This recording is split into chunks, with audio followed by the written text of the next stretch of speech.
Many companies choose to conduct background checks when making decisions about an individual's employment, either as part of the hiring process or in connection with the promotion or reassignment of a current employee. A background check can either confirm information that an applicant or employee has supplied, or in some cases it can bring new information to light that may result in a negative employment decision. As such, it's a good idea for employers to run checks through reputable contractors that specialize in background screening. Hello and welcome to HR Over Coffee, a video series from the experts at HR 360, where you'll learn how to effectively hire, manage, and terminate employees.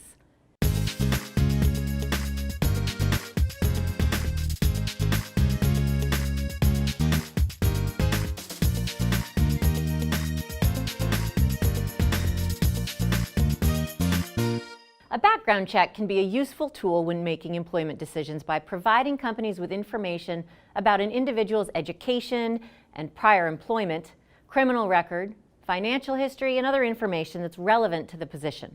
Remember that as a general rule, information requested and obtained should be limited to that which is essential for determining if a person is qualified for the job. While federal law generally does not prohibit employers from asking questions about an applicant's or employee's background or requiring a background check, several state laws prohibit or limit an employer's use of or inquiries regarding consumer credit reports, criminal records, or certain other components of a background check.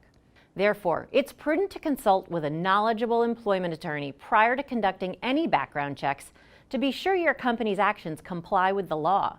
Anytime an employer uses an applicant's or employee's background information to make an employment decision, it must comply with applicable federal laws that protect applicants and employees from discrimination.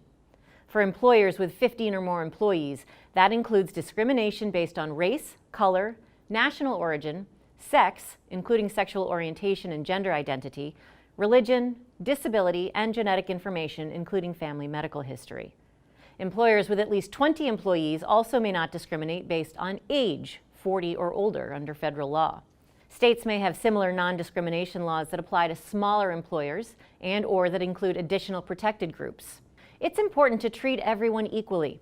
The decision to check the background of an applicant or employee should not be made based on a person's race, national origin, color, sex, religion, disability, genetic information, or age. For example, checking the criminal records or credit histories only for individuals of a certain race is evidence of discrimination.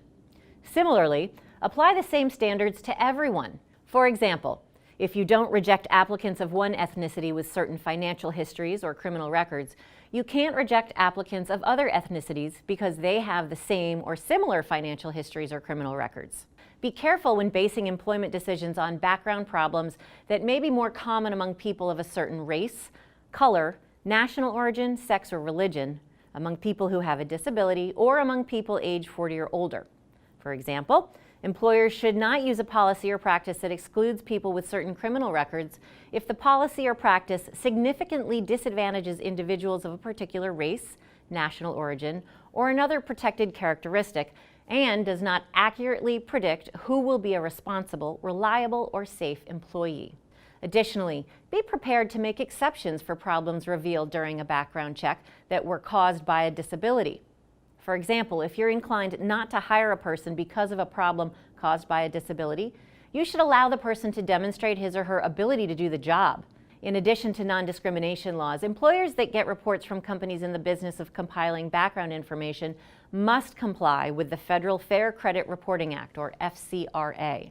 Among other things, the FCRA requires an employer to notify an applicant or employee that background information may be used to make employment decisions and to obtain the individual's written authorization prior to getting a background report. Note that state laws may require written permission before obtaining a background check as well. The FCRA also requires employers to certify to the company compiling the background report that they've complied with the law and will not discriminate or otherwise misuse the information contained in the report in the violation of federal or state law. The Fair Credit Reporting Act also imposes additional requirements when an employer makes a negative employment decision based on information contained in the background report. These include providing the applicant or employee with a copy of the report as well as a summary of his or her rights under the FCRA before taking any negative employment action, and notifying the applicant or employee after taking a negative employment action that such action was due to information contained in the report. The employer also must provide certain information regarding the company conducting the background check and tell the applicant or employee that he or she has a right to dispute the accuracy of the report. Finally, a word about drug testing, which falls slightly outside the scope of routine background checks. While federal law generally does not prohibit the practice of testing employees for drugs, there are several states that restrict or question an employer's ability to randomly drug test employees who are not in safety-sensitive positions. Thus, it's very important that employers work with experienced employment law counsel to familiarize themselves with the various state laws that may apply to their organization before implementing a drug testing program. Furthermore, under certain circumstances, someone with a history of alcoholism or drug addiction may be protected under federal and state non-discrimination laws, such as the Federal Americans with Disabilities Act. Thank you for joining us today. Remember, background checks are just one piece of the hiring puzzle, and employers must remain fair and legally compliant in all aspects of the process to minimize exposure to lawsuits and fines. It's always wise to contact an attorney if you have specific questions. In the meantime, to learn more about interviews, hiring, and avoiding discriminatory missteps, visit us online at hr360.com.